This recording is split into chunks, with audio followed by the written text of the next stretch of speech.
Testing, testing, testing. Can everybody hear me out there? Testing, testing, testing, testing. Now there's two.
Testing, everyone, testing.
Hey, I need to make sure that my mic was unmuted. Gil's fan, what's up? Uh, Anthony J, what's up? Welcome to the chat. Welcome to the stream. Nice to finally be here for one of your live streams. I usually listen to them while I'm working at night, so this is really cool. Oh, awesome, awesome, awesome, awesome. Welcome, welcome. Um, yeah, I'm just telling the whole world that I am live and I'm about to put on my camera. By the way, how cool is my thumbnail? Um, WWE, of course, is firing on all cylinders, like everyone loves to say. Hopefully, I don't have a problem with my camera. And I figured out something. So, I guess it took me a couple minutes. By the way, let me know how the sound sounds. Like, how the mic sounds. Like, let me know how that sounds. Um, but I figured out how I can have the the video at a very good um audio, right? Level, I should say, an audio level, and then also with my stuff. There goes the camera. Let me move it over this way, a little bit more. I figured out how the two can be balanced. It's like kind of quiet. Really? I really do not want to like put my mic up all the way to like hurt you guys. Oh, that, cause there's a stopper on it. That's why. Still in the green. Um, I don't know. Hold on. I guess I still have to do some stuff behind the scenes.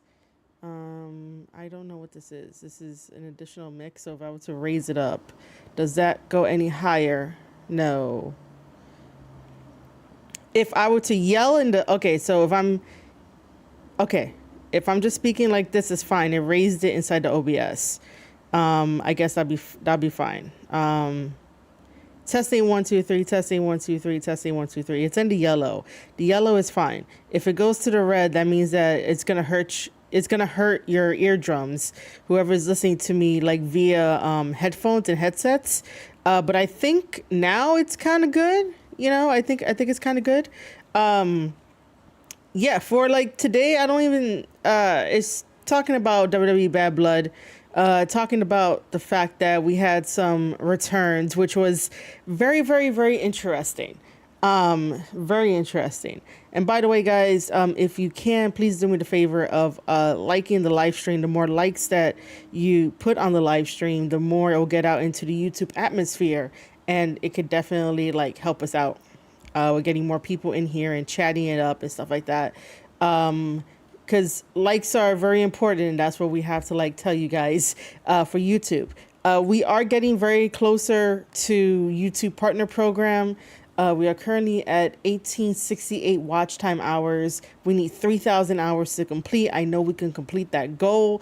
All you would have to do is just watch the live stream, interact with the content, go back into my long list of catalog of videos, my vlogs, the playlists and stuff like that. Even when I was doing practice commentary, and I still have to upload like a lot more other stuff and whatnot. But that's the easiest way that you can help out. Obviously, sharing videos, sharing live streams, putting it on your own social media and tagging me at Marie_Shadows on Twitter. That's, amazing too. That's, obviously free marketing. But yeah, just as a reminder, for all of that. Yesterday was a fantastic day of streaming. We listened to Eric Bischoff and what he had to say about the whole AEW deal and, about Uncle Dave, like, just twisting words and stuff like that. And then we also, which chat was like, they thought I was envying him. Like one day it'll happen.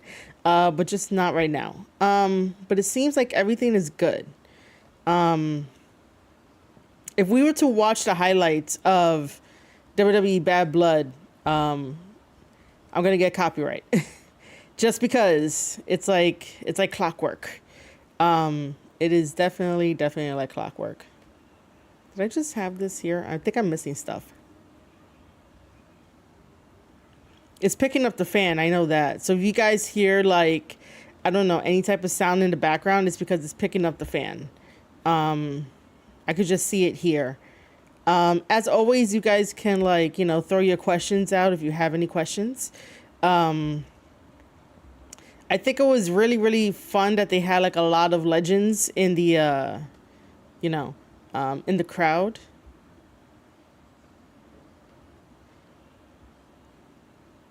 Let me see if we do decide to watch some wrestling stuff.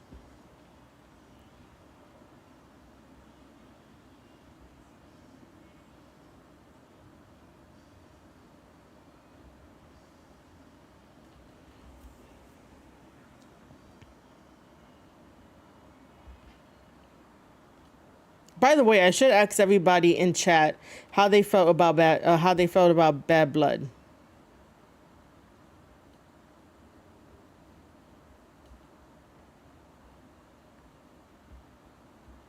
Because I normally do not do like WWE reviews. Mainly it's like New Japan reviews and like other reviews and stuff.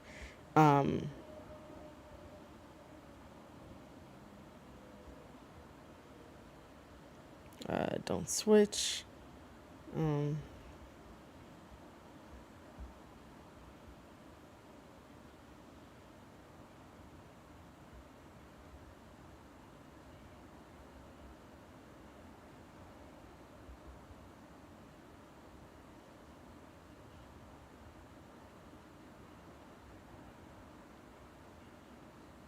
Okay, I'm probably gonna go get some water in a little bit, because my body is already like, you're tired, and I'm like, it's only half the day. I didn't like do much.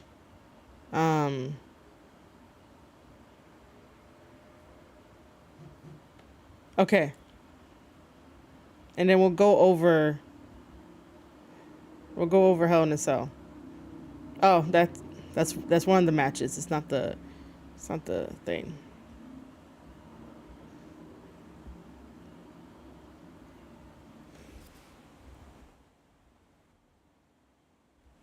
Yeah, it kind of bothers me that you guys could probably hear the fan. Like, I don't know. Can you guys hear the fan? Yo, Gia, what's up? Welcome to the chat and live stream. 7 out of 10 show. I'm gonna have to agree. I enjoyed the show. I do realize there was a botch during Rhea and Liv's towards the finish of the match, but otherwise everything was enjoyable. Rhea and Liv. You know what? I'll be right back. Let me go grab some water. Oh, you can't hear the fan? It's just that I could see it moving on the audio mixer. That's why I was like, I don't, you guys can hear the fan. But I'll be right back. Let me go get some water.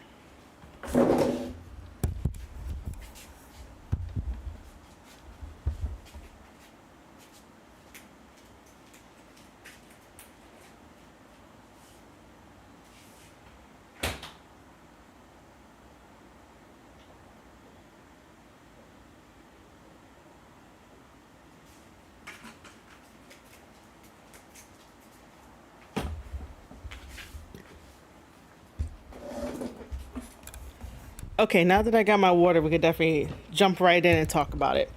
And in my head, I made the executive decision to watch the highlights, even though I know that it's going to get copyrighted, but that's totally okay.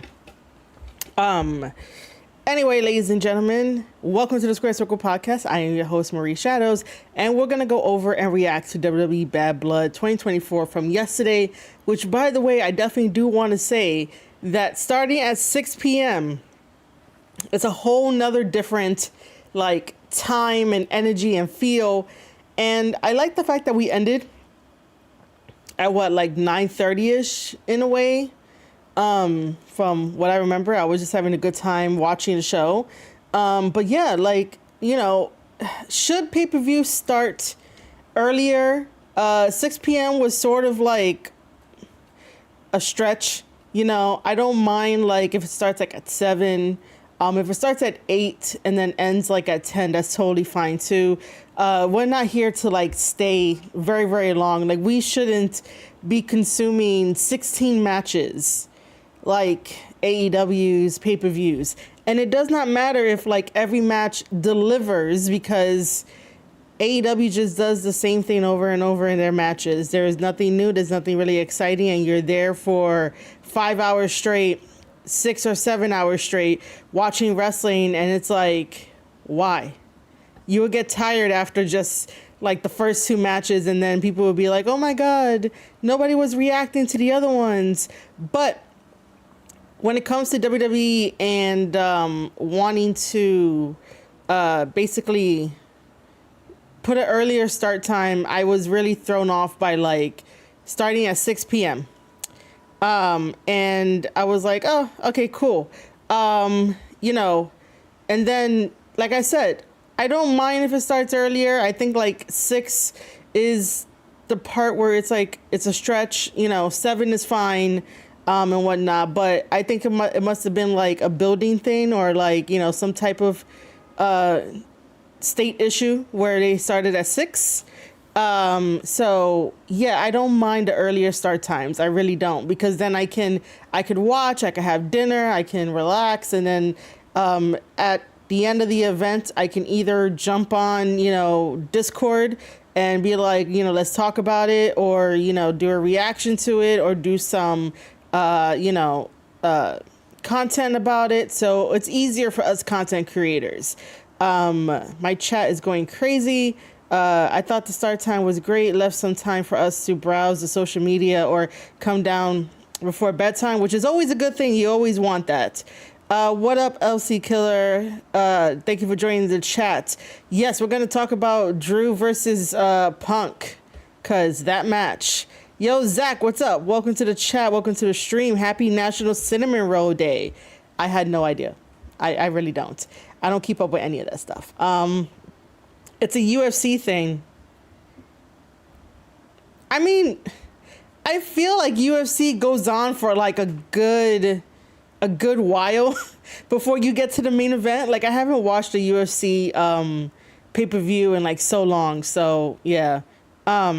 By the way, guys, if you are just joining us, make sure to hit that like button right here on youtube.com/Square Circle Podcast. That like button helps out the video, helps out the live stream. It sends the live stream into the YouTube atmosphere so we could get more people in and chat about WWE Bad Blood. I should end up making my face bigger. I really don't have many pictures except for like, I just fucked up. Except for, like the ones you see here, you know, maybe I could just cover up my face so that I could be there instead. But this whole entire thing was cinema. That's what it is. It was absolutely cinema, which I don't like looking at my face, but I'm gonna stop. Oh,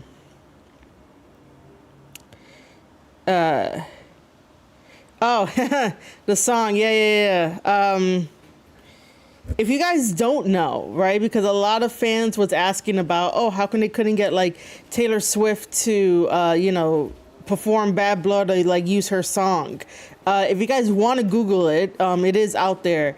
There's a reason why like no one really talks about Bad Blood or even the album that song was on, because there was a poet that Taylor liked and Taylor read, and so apparently she sort of plagiarized those poems and put them on her album, and like, Bad Blood is a version of like the poems and whatnot. So the poet decided to create a lawsuit against her to get that situated and whatnot. So it is on Google. You can look it up, that it actually happened, and that's the reason why we don't really talk about Bad Blood and like whatever that album was named.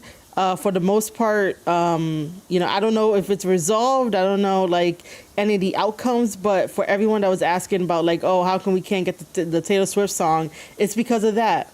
It's because somebody decided to create a lawsuit against it and be like, hey, you plagiarized like my poems or whatever, and this is what it is. So there's your answer for that. Google can definitely help in good situations. So yeah, guys, if you again make sure to click that like button. I wish I had like slides and whatnot. But yeah, let's talk about the CM Punk versus Drew McIntyre Hell in a Cell. That was a very well done, brutal Hell in a Cell match. It may not like live up to the regular Hell in a Cells that we've seen in the past, like in the Attitude Era, but for the most part, like it was a really good Hell in a Cell match where that these guys are coming in to have this animosity and they were going to do everything that they can. At one point, CM Punk almost like really ended someone's life with that chair, because I don't think he saw the metal rod of the chair. Yo, Zach, thank you for subscribing to the Square Circle Podcast. Totally appreciate it. Welcome to the family, man. So, by taking the chair and like just driving it into, Drew McIntyre, man, I was like, oh God, dude, like, did you not see that? Luckily, both guys like, bled, but it wasn't like about to like die kind of bleeding, you know what I mean? And I shouldn't even say lucky, but you know what I mean? Like, luckily the chair didn't like really maim Drew McIntyre in that portion, but they did like end up bleeding. CM Punk threw a toolbox at Drew McIntyre. Like, what? MD, what's up? Thank you for joining the chat and the stream. CM Punk cooked Tony Khan, eat your heart out. And LC Killer agrees that Tony Khan should take some notes. Tony Khan should take some notes, because you don't need a plastic bag and you don't need a needle to put over people in like a heinous way. If it's done correctly, it's going to feel right. These two guys did it correctly. And even taking all of the beads that they were feuding over, because people on Twitter love to be like, you guys are feuding over a friendship bracelet. Now, I'm going to be the first to tell you that I really don't like friendship bracelets. I really don't. I find them to be way too kiddie-ish, but I understand that it was a sentimental value that was given to CM Punk, and like, you know, this is like his family. He carries his family around when his family cannot you know, go with him to the shows. So it's very, very, very understandable. I'm not going to be like, oh, you should grow up or whatnot. Like, I just personally don't like it. If you like friendship bracelets, go ahead. But I will say in the same breath that eventually you'll have to grow up. But that's just me. But I just don't like friendship bracelets in general. So them feuding over a friendship bracelet, it was way more than what I just told you about what I think about friendship bracelets, because it really turned into something way more. It turned into about family and sentimental values, and we could have a lot of sentimental values in things that are given to us that don't end up becoming, you know, a representation of like still remaining to be a child, when sometimes you have to grow up and become mature.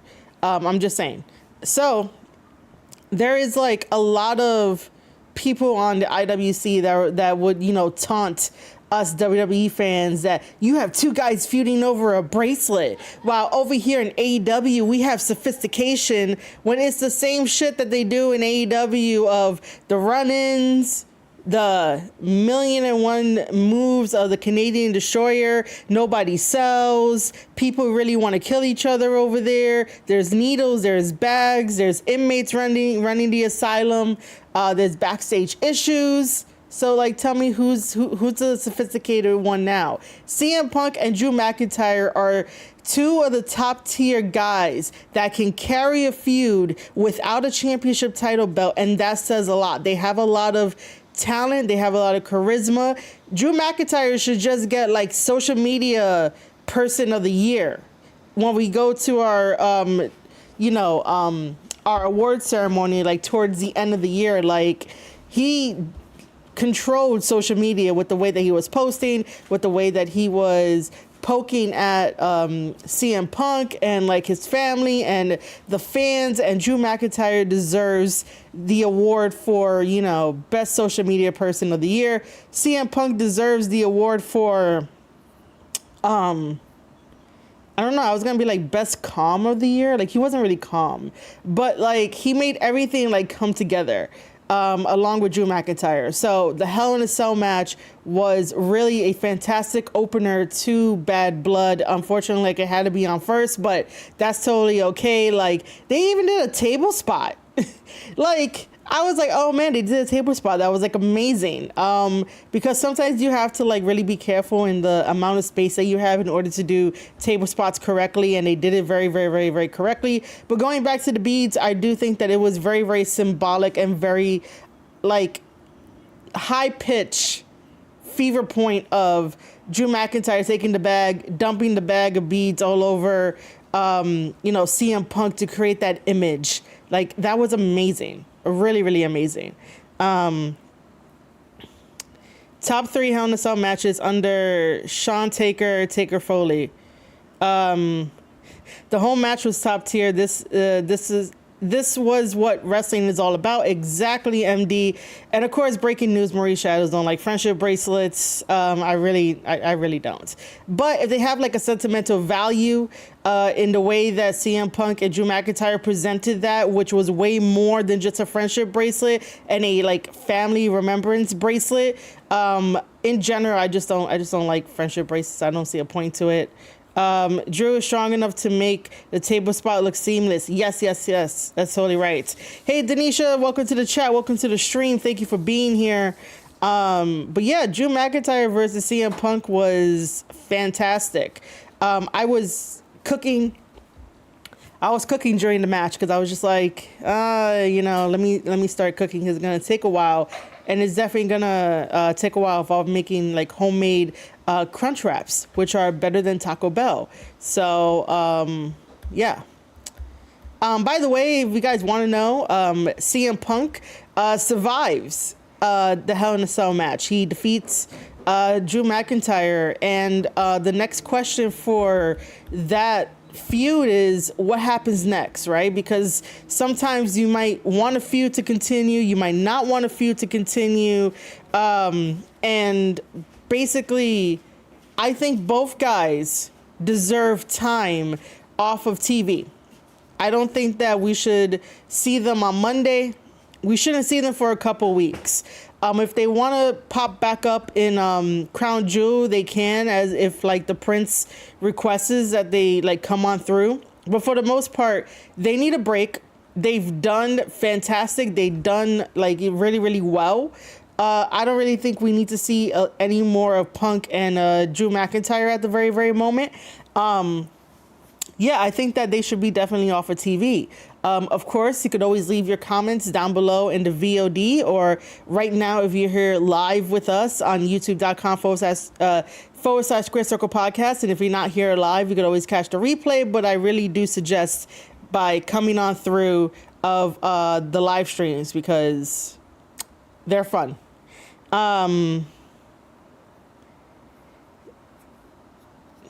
isn't doing Crown Jewel. Listen, money talks. Money talks. I do know that Punk has been like against Crown Jewel, right? But money talks. I'm just saying, money talks. You're excited to watch Raw tomorrow night, and you agree with me. They both need time off. They're definitely well deserved. I'm excited for Raw too as well. I just know that like we gotta wait until SmackDown to see how the main event is gonna go in after like Bad Blood. The next match was Bayley versus Nia Jax. Yes, because that wasn't yeah. Okay, so that was a very interesting one, Bayley versus Nia Jax. Nia is doing fantastic coming back to WWE. Fantastic. She's doing very, very well. Bayley is also doing very well as well. I just don't know. I don't know when Bayley is going to find her stride. And I'm going to be very, very honest with that. Like, when is Bayley going to find her stride so that way it doesn't feel weird when she's put into certain positions, certain situations, certain promos and stuff like that? Like, can we all agree that Bayley is a babyface? I think she's a babyface because she's not a heel. But I don't know. I've never really gravitated towards babyface Bayley. I think that when she does heel work, it's interesting that how she does her heel work. I just like the fact that she's able to wrestle. I like the fact that she's able to tell a story inside the ring, and she's like really good at what she does. But for the most part, when Bayley is trying to get a character going and trying to get over that character, it's a little weird, a little wonky. I don't think I have like much feels or thoughts behind Bayley doing the whole ding dong thing. Like I was just like, all right, cool. She's doing the ding dong thing, like, ding dong, you idiots, like that kind of stuff. Like, I'm just like, oh, okay. Nia, on the other hand, Nia has been knocking it out of the park with her promos, her facial expressions, her, how she talks, the body language, her having her friend Tiffany next to her. So Nia has been doing very, very well, especially like in-ring performances and stuff. Babyface Bayley don't hit the same if she's not hugging people. Yeah, I guess that's true. And yeah, we are going to talk about that in towards the end, Denisha. Man. Listen, for everyone at WWE, please be careful, because any parking lot, it seems to be the most dangerous place that you could be at. Don't be caught in the parking lot by yourself. I'm just saying. We have a whole thing about NXT, and then we have a whole thing about what happened at the end of Bad Blood that we didn't get to see on the Peacock Network. So basically, be careful in the parking lot. Ding Dong Hello was great. I guess, I mean, MD, if you liked it, you know, I was just like, oh, it's just there. Naya looks like Cooling Man. I have no idea what that's supposed to mean. Hey, Black Metal Hooligan, what's up? Thank you for joining the chat. Thank you for joining the stream. Parking lot brawls make wrestling so much better. I agree. I agree that parking lot brawls sound like I said bras. Brawls definitely make wrestling like so much better. It really, really does. But on the safe side, you know, just be careful. Don't be out in the parking lot alone. And if you agree that parking lot brawls make wrestling so much better and not to be caught out alone in parking lots, hit that like button. Let me see. So for Bayley versus Nia Jax, Nia successfully retained, even though it looked like Tiffy was going to cash in. And Bayley did not get the championship title. Now, I don't know when they're going to have Tiffany cash in, you know. I hope she does it before the year is up, because it'd be kind of interesting to have her in 2025 as a champion. So, you know, they need to have a good old fashioned broiler room match. Imagine if they brought that back, man. That would definitely be amazing. Nia Jax was really working the crowd last night. Yeah, I think they should have Tiffany cash in on Liv. Tiffany to cash in on Liv Morgan. I have not heard that at all. I have not. The running narrative for the cash in is supposed to be like maybe Nia Jax, because the friend is going to turn on her and maybe they'll create something. But to really think about it, I don't know if it will be a worthy feud, right? I don't know if it will be a worthy feud of having Tiffany versus Nia Jax. It'll be a very interesting feud to have between Tiffany versus Nia Jax. I will be interested no matter what. But Black Metal Hooligan over here is like Tiffany cash in on Liv. And if you can explain a little bit further, I would love to hear it. I would love to hear, you know, how, like, what you're thinking about, like, why would you want to have Tiffany versus Liv and like take the title off of Liv? And please just don't say that you don't like Liv. Like, I'm really interested in your comment, dude. Really interested, because nobody has brought that up. That could be a thing. Liv Morgan is about to die at Crown Jewel facing Nia Jax. We're gonna get there talking about the whole Crown Jewel like announcement, because I was a little confused. I was just a tiny bit confused. And yes, I do know that Raquel returned. And by the way, I cannot really pronounce her name. It's so bad. It's so bad. So bad. Okay. The next match I quickly want to talk about is the Damian Priest versus Finn Balor. That was a very standard one-on-one match until we had the interference. And even with the interference, your boy Damian Priest, our boy Damian Priest, I should say, won against Finn Balor, which was interesting. But I do think that Damian needed that win over Finn Balor, so it was very, very much needed. I saw people online calling for like Judgment Day to break up, and I'm like, we could still keep going with Judgment Day and see what happens and see where it goes. But Damian versus Finn Balor was a very, very good a very good match. Okay, so Black Metal Hooligan. Guys, I know I could like talk during the weekend. Like I don't know what it is. All right, so this is what he says.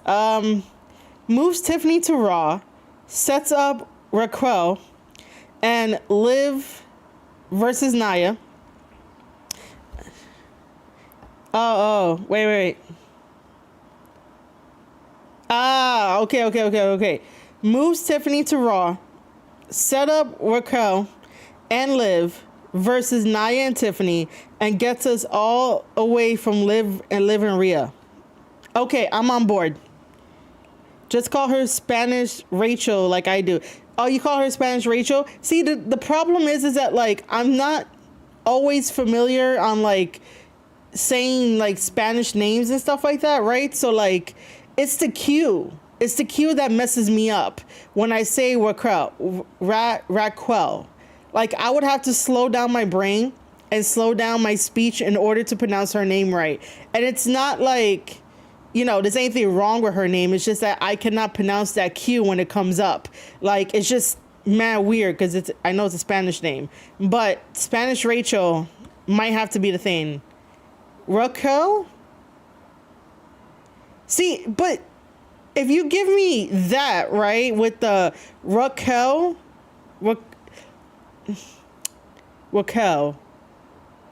Listen, I'm half Spanish. I have to add like that Spanish accent. I'm going to sound like white just saying it like that. Raquel. If she ever sees this, like, no disrespect to her Spanish side or her Spanish name. It's just that I just can't like pronounce it as best as I can. How about, I don't know, we could call her Spanish, like we could do the Spanish Rachel, but it's Raquel. See, I would have to train my brain to be Raquel.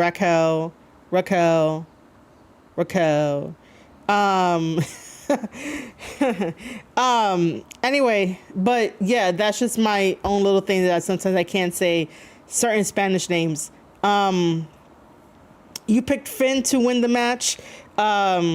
People have been waiting, wanting Judgment Day to break up for like 2 years now. Yeah, man. You've been calling her Spanish Rachel for the last year. I bet you have, dude. I bet you have. I think Rhea is done with Liv. Now on to Raquel. Yeah. All right. So because we're jumping around, the only thing that I'll say more about the Damian Priest versus Finn Balor, it was a very perfect standard match. Really, really, really good. And I don't mind seeing them wrestle again because Finn Balor does a fantastic job. Where do we go from here with Damian Priest versus Finn Balor, or like just Damian Priest interacting with Judgment Day?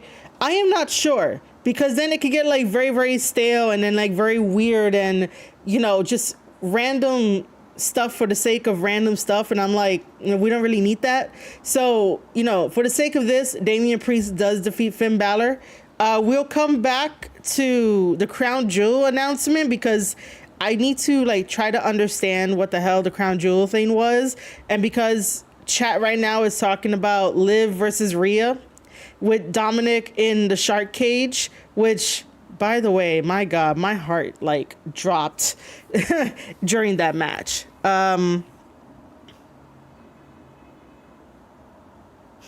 All three of Rhea's exes have ganged up on her. Yeah.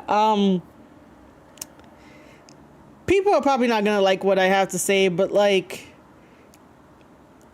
I cheer more for Liv Morgan than I do for Rhea Ripley.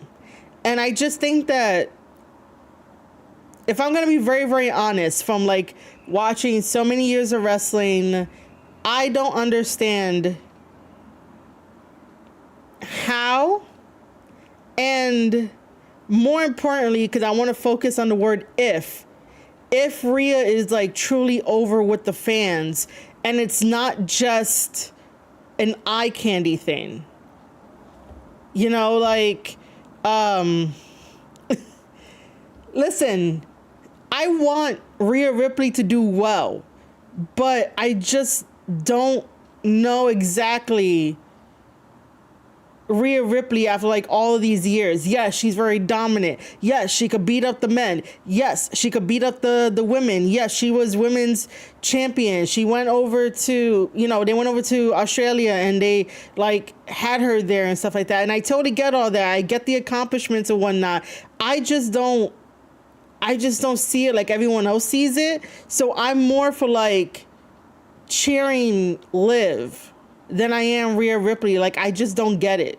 Because nothing has really connected. Like, I haven't connected with Rhea after watching her for so long. I could connect with Liv for like a little bit. And I like how Liv does her character work and like she believes everything that she does. And, I connect with like Damian Priest and whatnot. Not because like both me and him are Spanish, but if I'm going to be really, really honest, like, the Rhea Ripley version that we have now, I just not connected with her. So when we watch Liv versus Rhea, that was a weird match because of like height difference, and just slipping off of each other. So it's kind of awkward, I don't know what they could have done to get the chemistry going. It's just one of those things of like, you have Liv always being the smart one and then Rhea being the hot-headed one. And it's like, maybe Rhea has to start going into her bag of tricks rather than being hot-headed in order to, do something different.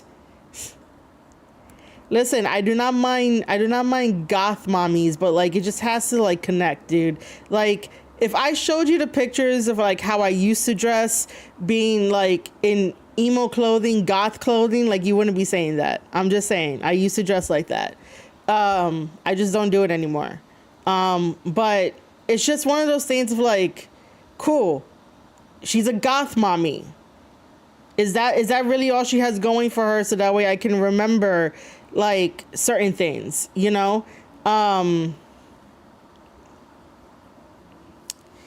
should Priest join LWO and do Judgment Day versus LWO Survivor Series?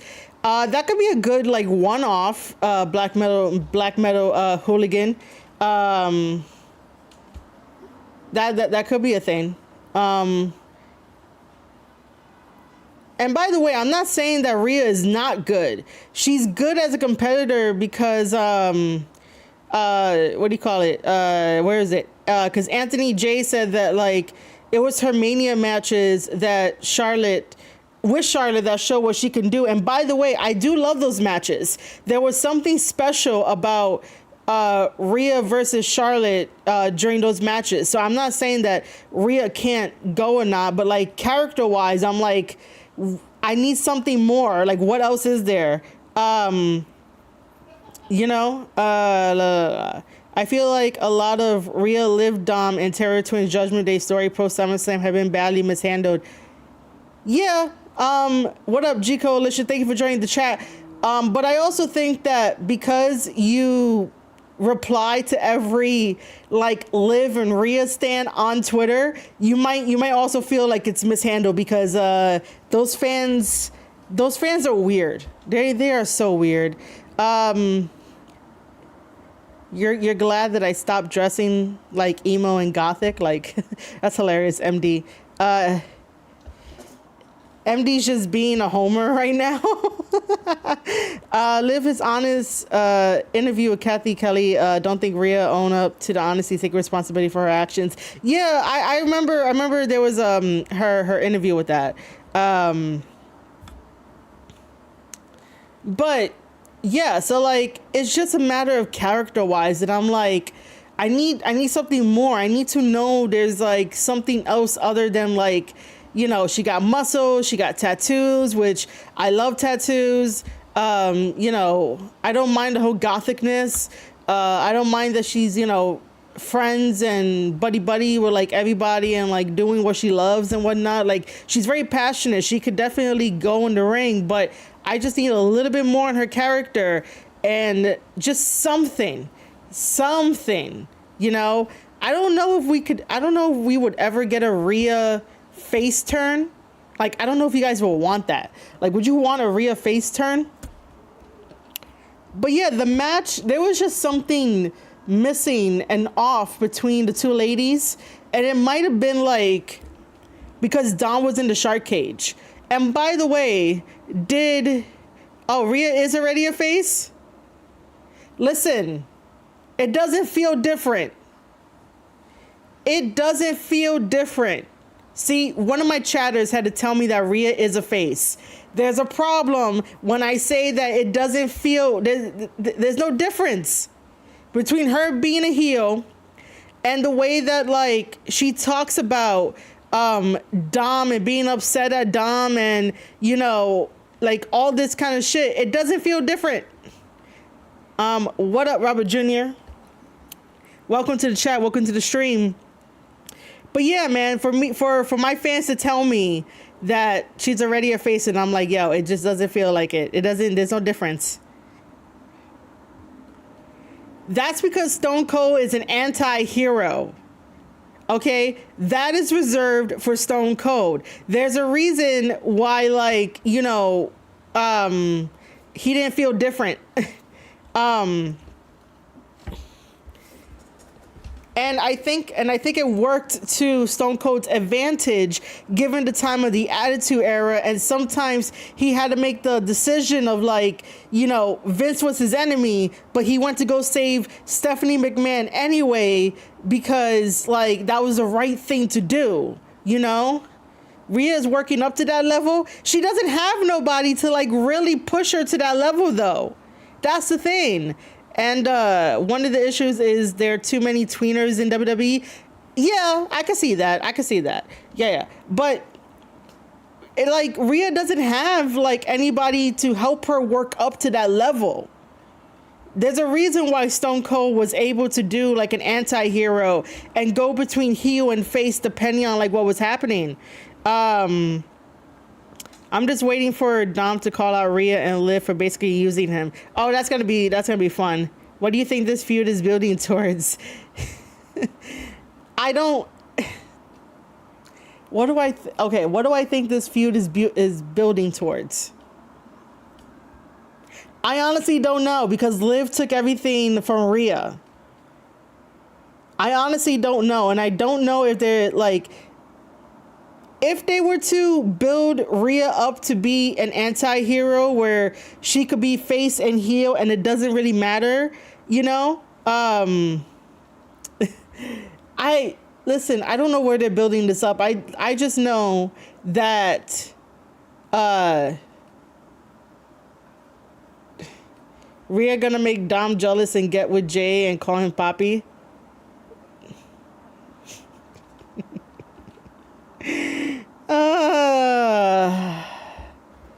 Oh my God. It's gonna be fun. It's gonna be a fun ride, but again, like, I still don't know where we're going with this, but that could be one avenue where, like, she teams up with Jay and start doing the whole Poppy thing, but then, like, Rikishi's gonna come in and, like, try to stop that. Yeah, guilty here. I honestly want to mark for that whole storyline, but the Rhea did nothing wrong creative approach does such a disservice to her that I gotta side with the Liv crew. Damian need to push her too. That's also the other thing too, is that, like, I'm just like really thinking because, like, Damian and Rhea both have their, like, problems with Judgment Day, with Liv and Dom. They got pushed out by Judgment Day, and then they had these matches. Damian gets some retribution and gets a victory over Finn Balor, which makes, you know, sense in his storyline. But here comes Rhea versus Liv. The buildup is okay. You know, Liv believes everything that she says. But on the flip side, Rhea doesn't think that she didn't do anything wrong, which can be a very, very, very strong character development. Because if we talk about, like, how to build characters and, like, character arcs and character journeys and how some people can change, the whole Rhea did nothing wrong could have been a very strong suit, could have like really done great. Man, I'm really trying to think into like my creative writing background of like how can I explain that the Rhea did nothing wrong story arc can be very, very strong. Normally, I think that if we were to go really deep into that, right, that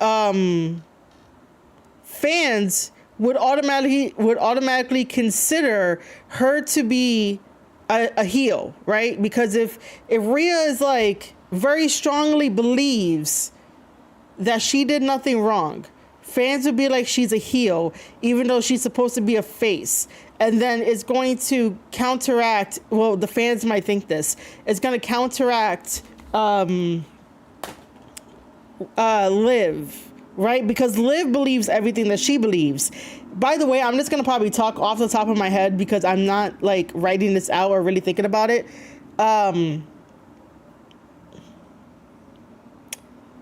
If Rhea was to do the Rhea did nothing wrong character approach, that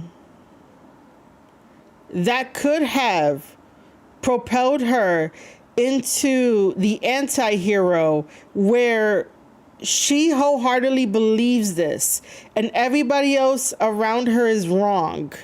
I could talk off the top of my head, dude. This is what I'm doing. I am like really trying to make Rhea Ripley work in this. Because sometimes when you read books, read comic books, watch movies, they don't really do this now much nowadays, but sometimes the villain, right? To write a really good villain or maybe a really good hero or the anti-hero, they will have to believe their own stuff and provide examples as to why they believe they did nothing wrong. Realistically, Rhea is the bad guy in this feud, which is true. However, they made Liv the bad girl. Like, you know, this is why like this feud could have been something special in terms of writing it, because both people believe their own delusions, right? It's all manipulative at the end of the day. I know there's something in like writing that I could like put this better. Maybe one of these days I'll like sit down and write this out and be like, look, this is what I did for this, but I'm not really sure. But I will say that like, you know, Rhea versus Liv was a little weird in terms of chemistry, in terms of what they had planned out. And then Dom being up in the shark cage and then falling out. My heart, like, leapt in my chest, man. Like, what is happening? He's hanging there with the chain wrapped around his ankle, and I was like, oh my God, please don't like, you know, do anything you know, stupid, like don't get hurt. And then, you know, the referee giving leeway to Rhea to basically use Dom as a piñata. You know, here comes Raquel to come in, and then the match was thrown out. And then I was like, why? It fell so flat. It fell so flat. They should really dig into the Finn and Liv part of the story, and that'll destroy Dom and bring him back to Rhea. Listen, I just don't want another, like, Dom goes back to Rhea, Dom leaves Rhea, Dom does this, Dom does that. Like, I don't want like a back and forth thing for like a tennis thing. Like, I don't want a tennis thing. But I will say that I do think that we need to dive into Finn and Liv a lot more. I do believe that. Yeah, man, I thought Dom was going to be out of there, but then I was like, oh shit, please, like, you know, don't like fall out the cage. Don't do something stupid, even though he's tall. It could have worked if the point was to gradually show that her thinking that way puts her in a bad mindset, that she can neither understand Liv and Judgment Day's motives or properly read their moves. Yeah, that could have been a thing. Sometimes you want to build a character that has a reaction to the outside environment that's making them approach certain situations in a way that they feel is validated towards them, versus like all of us giving our perspective of like, hey, that's bad. Why are they approaching it? But the character is going to be like, they're validated for approaching it like that because they see it completely different than how we see it. So yeah, it could have worked that way. And that's exactly what I wanted to like, get into and like talk about, is that like sometimes characters' motives change and stuff depending on the environment, depending on what happens to them. It's no different to like any one of us, because we're all like human and we all go about a situation a different way. And then now they have Raquel into the story, which is another like, what are we doing? What are we doing here? By the way, the match ended in a no contest. So we will see Liv, Rhea, and Raquel probably at Crown Jewel and probably at Survivor Series, because this is not going to end anytime soon. It is the hottest storyline that WWE is creating, but it's not going to end anytime soon. Okay, before we get to the main event, we got to talk about this Crown Jewel situation and like a Goldberg tease apparently, because Gunther was like, teasing the hell out of Goldberg, and Goldberg's wife is amazing, telling him, get in there, go beat his ass, that kind of thing. Okay, so Triple H announced a new tradition. The WWE champion and world champion, both male and female, will compete annually at Crown Jewel, with the winner crowned as the Crown Jewel champion. And then he unveiled a large diamond-studded 50-karat gold studded title championship belt representing the best of the best. When I saw it, right, I was like, that is way too big of a title belt. I was like, that is a UFC title belt. The woman who's going to hold that title belt is going to look so tiny with that title belt. And I'm like, oh my God, why is it so big? Why is it so big? But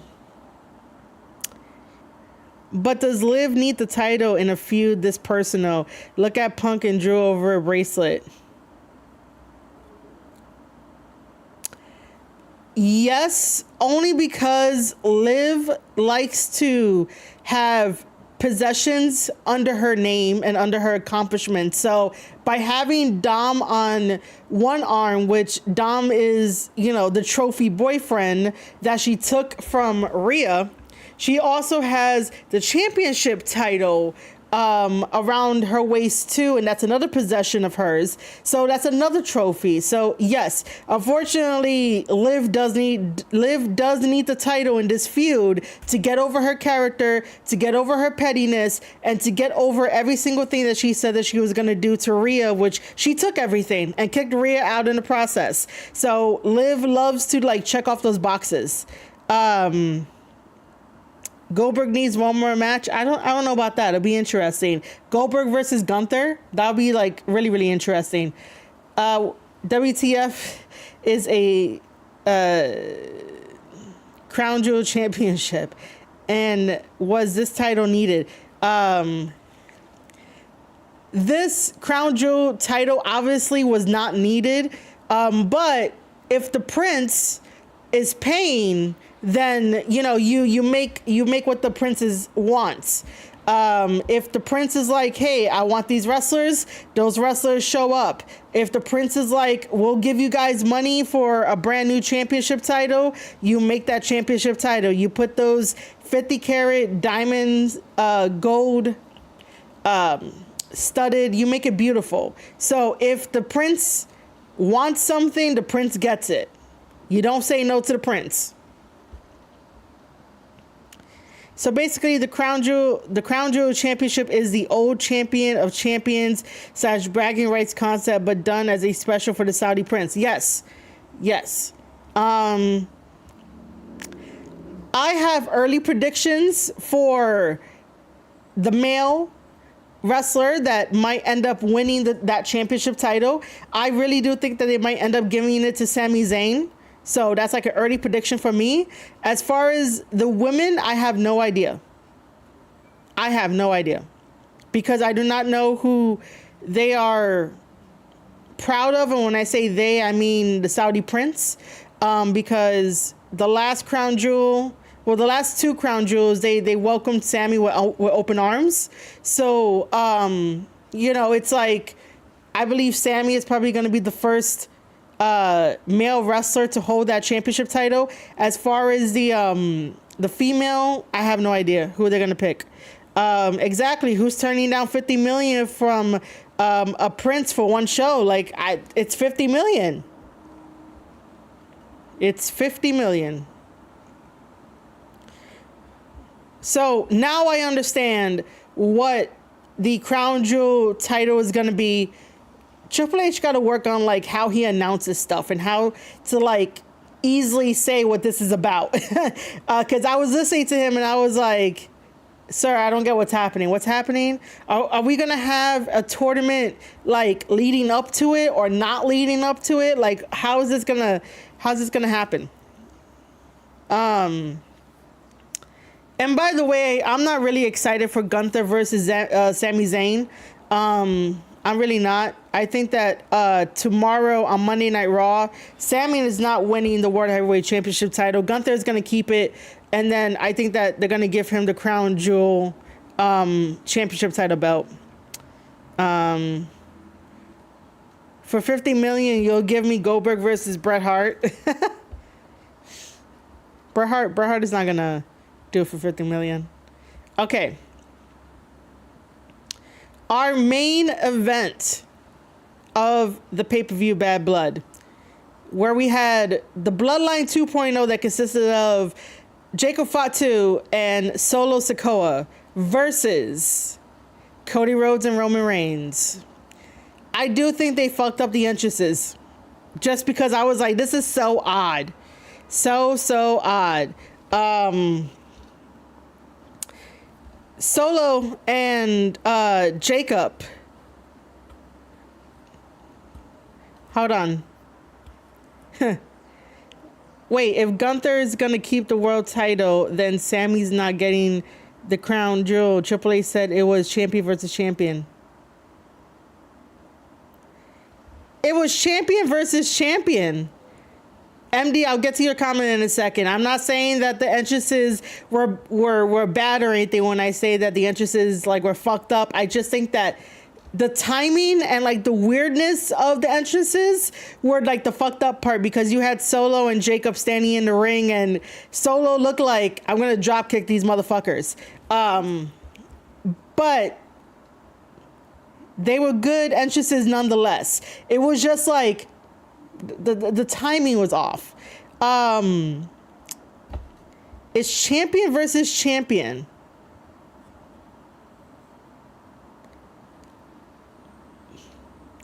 I thought I understood the crown jewel announcement. What? So how? Okay. So before we get to the main event, how is this going to work for crown jewel? How? Both male and female will compete annually at Crown Jewel, with the winner crowned as a Crown Jewel champion. By the way, I'm remembering and like looking at a website for it. Like, what?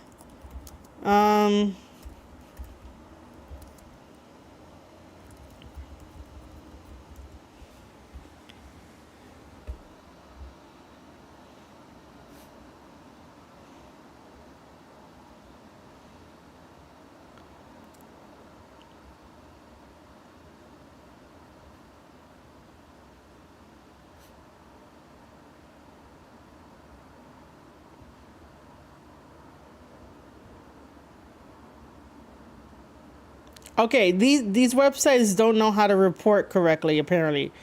Um, the event will be held annually between the world champion and the WWE champion for both men and women in order to determine the crown jewel champion. So we're taking Gunther versus Cody Rhodes, and we're taking Liv versus Nia. That's why MD was like, Liv is gonna like get crushed under Nia.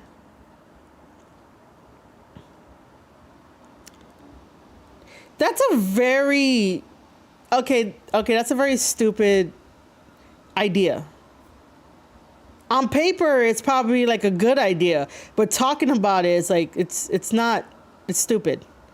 The reigning men's and women's world champions of Raw and SmackDown would face each other. However, their respective titles would not be on the line, and instead, their respective winners will be crowned a crown jewel and women's crown jewel champion. So Sammy has to beat Gunther. Oh. I don't know about it now. Like, man, yeah, it's stupid right now because we haven't done the side quest for the matches yet. I love that. I love that. Um, I really do love that. All right, so listen, as the weeks go on and I guess we get more info about like how the Crown Jewel Championship matches are going to take shape, we'll just talk about it as it comes on through because, you know,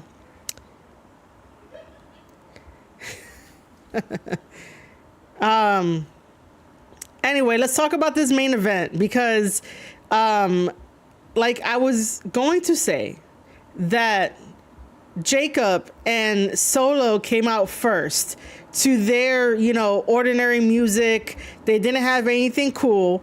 And then as they are just staying there in the ring is surrounded by the marching band, which is, I didn't know that they did Cody Rhodes like theme song and it went viral. And then Cody is like, yeah, they're going to, you know, perform at Bad Blood.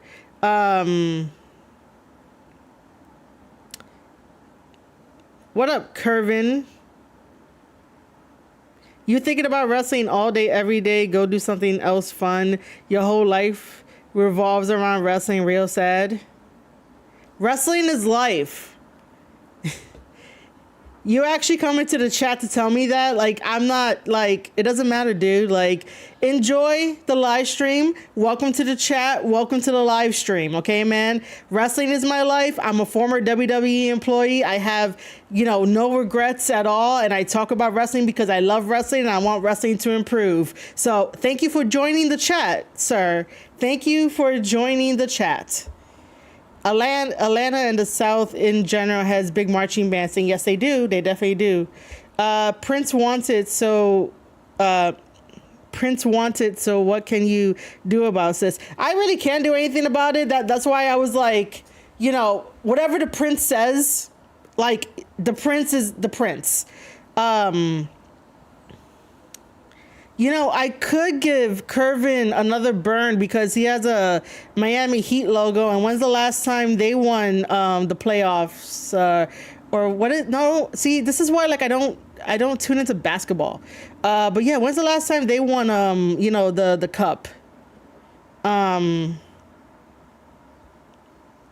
You went to Atlanta for your 14th birthday to see a battle of the bands. Wow. I think that's a very interesting thing to watch. Okay, see, MD in the chat backing me up because like I was like, yo, is it playoffs or whatnot? Miami Heat ain't won since like 2012, and Curvin over here is telling me that all I do is think about wrestling, which I love. I love wrestling, man. I love it. I wonder why Curvin is so quiet. Triple H can do something about it, put creative energy around it so it makes sense and feels like a big deal. Yeah. I don't doubt that like he won't. It just might, you know, end up, you know, taking a little bit. Anyway, so yeah, so like as Solo and Jacob are in the ring, the marching band is there, and the marching band is playing. Like for some reason, my ears could not tell that it was a rendition of Cody's theme. So I was like, this is mad weird. And then here comes Cody, you know, coming out with that mask. Like I need him to keep that skeleton mask on for forever. Not really forever, but more like keep it for the whole entire entrance, man. That's a cool ass skeleton mask. And then here he comes, everybody's singing "Whoa" and whatnot. I will say, right? I will say it here that after Cody's entrance, Roman Reigns coming out.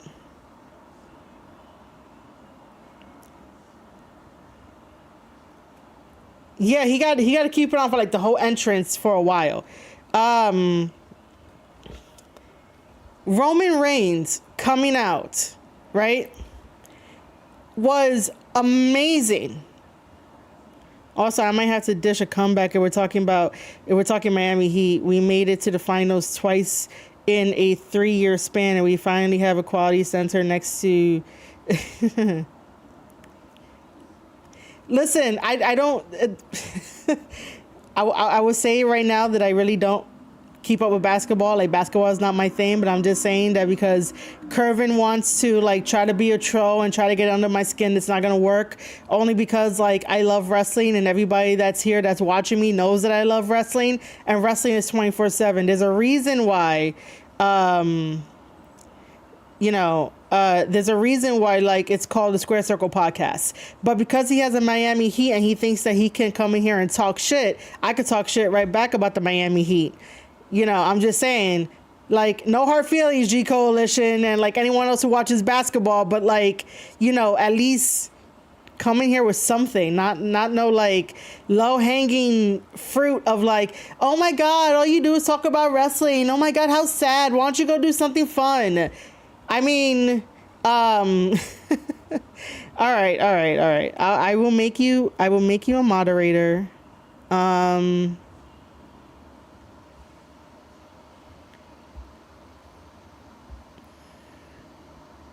I'll make you a moderator. But you know, if Curvin continues, then you can like time him out or block him. Like it's one of those things of like he decided to come here.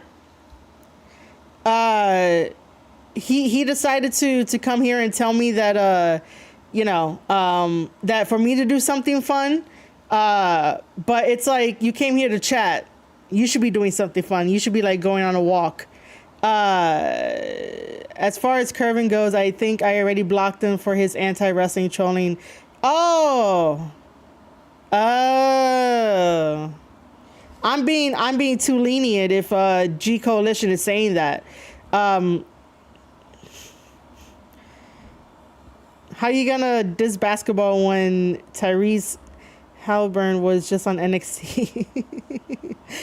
I don't know if that comment was for me or for G Coalition, but like I do not follow basketball. There was only one time in my life, and I'm going off on a little like tangent rather than talking about the main event.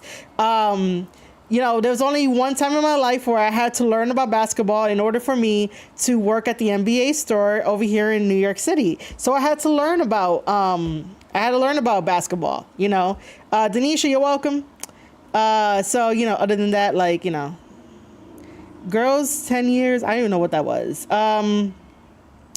You get a wrench. I think that like, I don't know, we should make the wrench a thing. I don't know. But yeah, back to the main event. So I will say this though, that I was really not a fan of Roman Reigns at all. Like I get it, and I get what he did for wrestling and the storylines, and with Cody and with The Rock and with his cousins, and the whole story with the Wise Man having Solo, having Sammy, like the bulk of Roman Reigns being champion. I get it. I just didn't like the fact he was champion for like 3 years, and I honestly was like, you know, like something new. I want something new because I keep seeing the same thing over and over and over again. However, I am really surprised that the fans decided to turn Roman face, because Roman is face at this very moment. And then his entrance was very different. It was very godlike in God mode. And I was like, this is really cool. It got me hyped up. And I'm like, okay, I'll give you your flowers. I'll give you your props.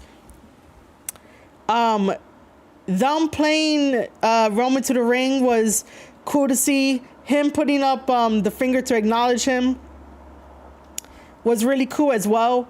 So props to Roman Reigns. Yeah, dude, Roman's first entrance without the WWE Championship in 4 years. That is amazing. And to get someone like me where I'm like, I don't really like Roman like that, to be like, okay, I want to see where this goes. I want to see what Roman is going to do. I want to see how Roman is going to move now, you know. Roman did get leaner, and he actually worked out, which I'm like, oh, you look good, man. You look good. The tag match was very interesting. It had a very basic formula where, you know, Solo and Jacob, you know, would basically dominate most of the match. You know, all the facial expressions were right. Everything felt right. Cody Rhodes sacrificing himself for the betterment of the match, even though we had Tama and Loa come out to distract Roman Reigns.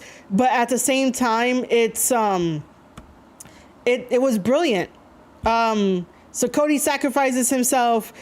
Roman, you know, had the help of Jimmy. Jimmy returned, which was amazing. And by the way, I did think Jimmy was going to turn on Roman.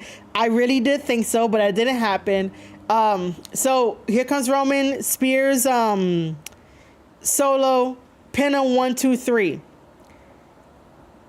I don't know how I feel about Roman pinning Solo, because for the whole entire time that Solo was with the original bloodline before all the breakup and all that kind of like the implosion, Roman was afraid of Solo because Solo was the enforcer.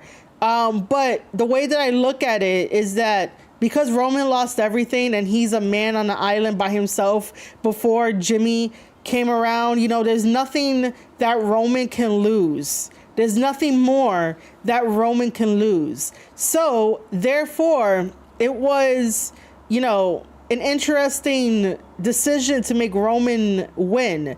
If Cody would have won, I don't know if that would have been better. I don't think it would have been better. I mean, I understand he's champion and like the champion should at least like get the pin. But in this situation, it is again, Cody being the nice guy, being the guy that understands that he will sacrifice himself just so that Roman can win the match and they can win the match together as a tag team for one night. So Cody, even though he's the champion, he always steps aside for the bigger picture. He always steps aside for the greater good. And he sees the good in everybody. Except, well, I don't know. I can't say except, but at the end of it all, after Roman looked at Jimmy, and Roman had, like, for the first time ever, I could fucking see emotion on Roman's face. And I could be like, oh my God, I can connect with Roman. Roman is showing freaking emotion. Like, I understand the emotion that Roman is actually, you know, doing right now. Like, he has that look of, like, the little kid of, like, when they're like, oh my God, are you, like, did you, like, really come back for me? Like, are you really going to be here for me? Kind of thing. Like, we can relate to how Roman was feeling when he looked at Jimmy, and Jimmy was like, yeah, man, I'm with you. I am with you. You know, you're my brother, you're my blood. And then they hug. And honestly, again, I'm going to say it. I really thought that Jimmy was going to turn on Roman, but I guess not. And it just made it so much sweeter. And then the beatdown was happening, and Jimmy was like, what are we going to do, Oos? It's your call. Like, you know, we got to go help him. And you could hear Roman say it was only a one-time thing. And then, Jacob getting up there ready to, do a splash on Cody, and they're like, nah, we got to go save him. They saved him, and then Roman handed over the championship title to Cody Rhodes in a very, very, very slow fashion, and here comes The Rock. Here comes The Rock to just have everybody, explode a one nut and cheer, and, the final boss is back, and he does the 1, 2, 3, and give one of the signs of, across the store, like one of these, and it was all fantastic. Oh, come on. Not again. This always happens. Why is my camera sensitive? Somebody tell me why my camera is so sensitive.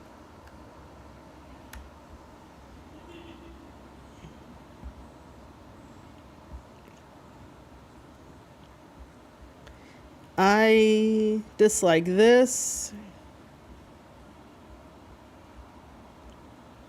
I should just do the rest of the stream without the camera on.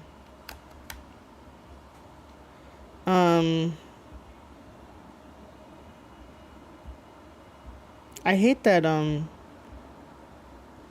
it doesn't fix it right away.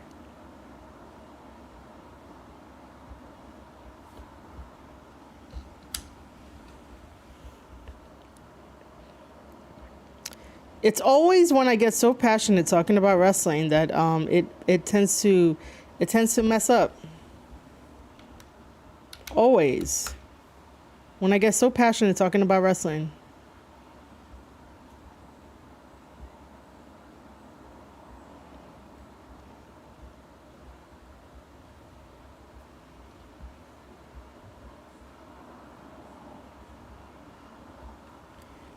The sun is right behind me too. Anyway, let me put it right over my face.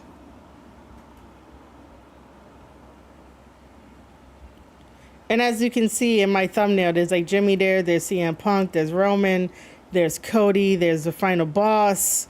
But yeah, so then we have the final boss coming out, and basically it was pretty cool. But I was still wondering the 1, 2, 3, and then one of these. I was just like, what is he doing? And I was just making jokes about Cody Rhodes looking over at Roman, and Cody will be like, Roman, what he means. I was being dumb. And then the wonderful people in my chat was talking about how parking lots, things happen in parking lots. And that's why I was saying that if you work for WWE, that you got to be careful in what parking lot you're going to, because anything can happen. And so Kevin Owens and Cody Rhodes started to talk. And then one thing led to another, a shoving contest. And then Kevin Owens basically beat the shit out of Cody Rhodes. And now we have a Kevin Owens heel turn that was done very, very well, that a fan took the video of it and put it online, and WWE got access to it. And now Kevin Owens has finally turned on Cody, because this guy wanted to do that for the longest. But it took Randy Orton to try to be a level head person 2 SmackDowns ago, or the previous SmackDown. Oh, excuse me. The previous SmackDown where he was like, nah, man, it'll be okay. Hug it out. It was an accident, blah, blah, blah. But then Kevin Owens just beat down Cody Rhodes. Really, really amazing. Really interesting. But yeah, that was WWE Bad Blood 2024. I would definitely also give it a 7 out of 10. It was very good. It got me hyped. Everything flowed except for Rhea versus Liv.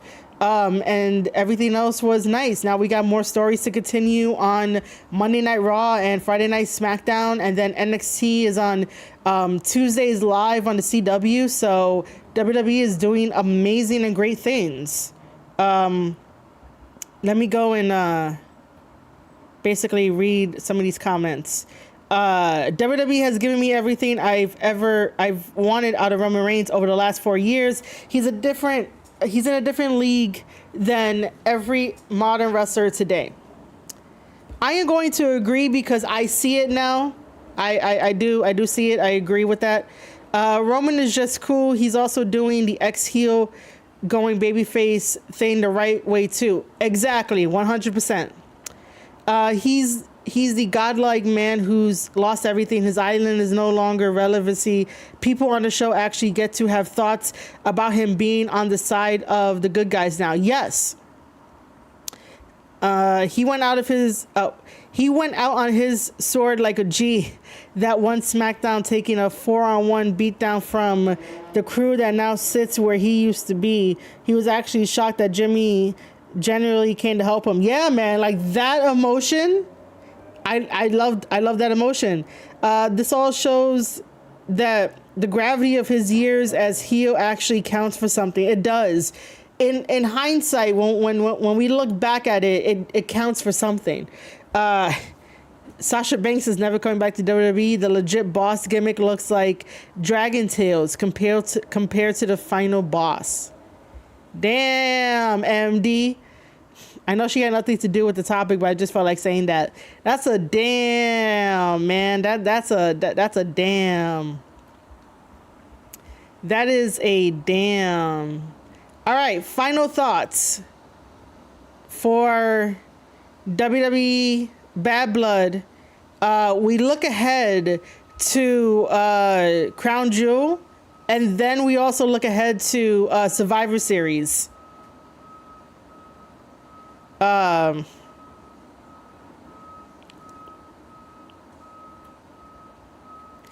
just looking on YouTube right now to see if I want to react to anything quickly.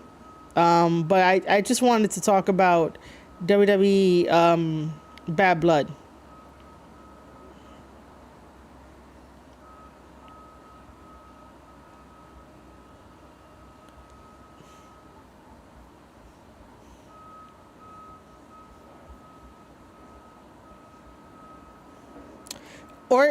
Orton's manipulating the shit between Owens and Rhodes too. He told Cody he would tell Kevin we need Cody out there, but he didn't tell him until after Cody came out and Kevin blew his top. That is true. That is true. Final thoughts. Do y'all think anyone watched Collision live? No. No one watched Collision. I have no clue what happened on Collision. No. No, we don't. No. No one watched it. The same way that no one really watches Rampage. By the way, I do want to mention that somebody on Twitter had to put up the 4 promos done by the women AEW wrestlers. And it's so scripted. It's so in a box. And it's like, if it wasn't for this Twitter user to put up the 4 promos that are 37 seconds long, 45 seconds the most, if this Twitter user did not do that, nobody would know that these women are having stories built on a program that nobody watches on a Friday right after SmackDown. Like, nobody watches that. MD, those are hours you can't get back, man. Those are hours you can't get back. What is wrong with you? You gotta start building. I say this for AEW. They gotta start building these stories on the main show. Even though it's 2 hours, you gotta cut back some stuff. You gotta, maybe release people out of their contracts and like tighten everything up. Like, man, it's so annoying when people are like, "Oh my God, there's story here," and it's like, where? And they're like, "Oh, you gotta watch Rampage and Collision." No, I don't. That was the mindset for Being the Elite of like, oh, you gotta watch Being the Elite in addition to watching the AEW programming. And I'm like, that doesn't really work now, like looking at it. I don't watch them by myself. That's the silver lining. I got it. Okay. But you're still like wasting hours, bro. You could be doing other stuff. You could be doing self-care. If you want to do self-care, I'm just saying. with that being said, because I know that I could talk about AEW and everything they do wrong, even though this is a WWE Bad Blood review. This is a live review, and by the way, you should tell a friend to come on by to the Square Circle podcast to hear me talk about wrestling, to react to wrestling videos. And I just wanted to spend a really short time with you guys here on Square Circle Podcast on YouTube. Again, we are getting closer and closer to YouTube Partner Program. I am pushing so hard for it, and I really hope that we get it by the end of the year. We're currently at 1868 watch time hours. The goal is to get 3,000 hours by the end of the year, and we're almost there. I do appreciate every single person that shows up in chat, that interacts with me on Discord, that interacts with me on social media at Marie_Shadows, and like everywhere else that you can find me, Marie Shadows.